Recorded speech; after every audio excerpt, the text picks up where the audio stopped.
locked up for crimes they didn't commit, decades of their lives stolen. And in Massachusetts, freedom often means a new kind of handcuffs. 5 Investigates' Mike Beaudet discovered what's happening here isn't happening in many other states. I feel so happy and so grateful to be in freedom. Fred Weichel, back in South Boston, living humbly in public housing after spending nearly 36 years in prison for a murder he did not commit. This is home. Since Weichel was released in 2017, he's been surviving on Social Security and food stamps, but he still appreciates every single day on the outside. Getting up anytime I want, when I want, going anywhere I want. And Weichel is still savoring a jury's verdict from last fall. What amount of money will fully and fairly compensate the plaintiff? Answer: $33 million. But in Massachusetts, there's a $1 million cap on damages. Weichel sued under the state's wrongful conviction compensation law, going head-to-head with then Attorney General Maura Healey's office, which did not want to give him any money. Documents obtained by 5 Investigates reveal the Attorney General's office spent tens of thousands of dollars over 5 years fighting this case. I love that the jury didn't know that there was a cap on it, so they could tell the court what I deserve. Is that vindication? Yes. 5 Investigates teamed up with Northeastern University's School of Journalism for a national review of wrongful conviction compensation laws. In New York, which has no cap, Weichel could have collected the full amount the jury awarded him.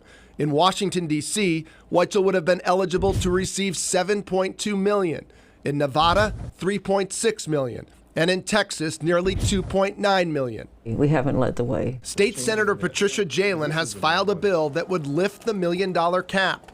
She also wants to speed up the process, change the standard of proof to preponderance of the evidence, and give $20,000 to the wrongfully convicted while they're awaiting a compensation trial.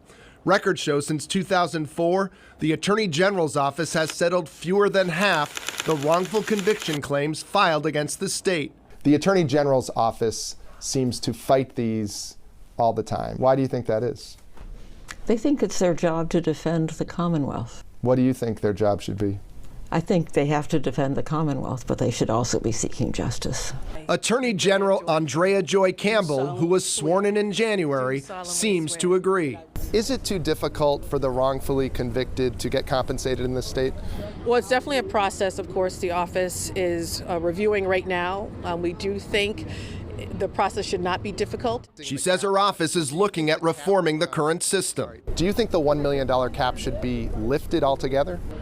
I'm absolutely for lifting that cap. But any reforms would have to be signed into law by Governor Healey, who, despite serving as Attorney General for 8 years and whose office handled these cases, would not weigh in on whether the law should be changed. Do you support lifting the $1 million cap on wrongful conviction compensation claims?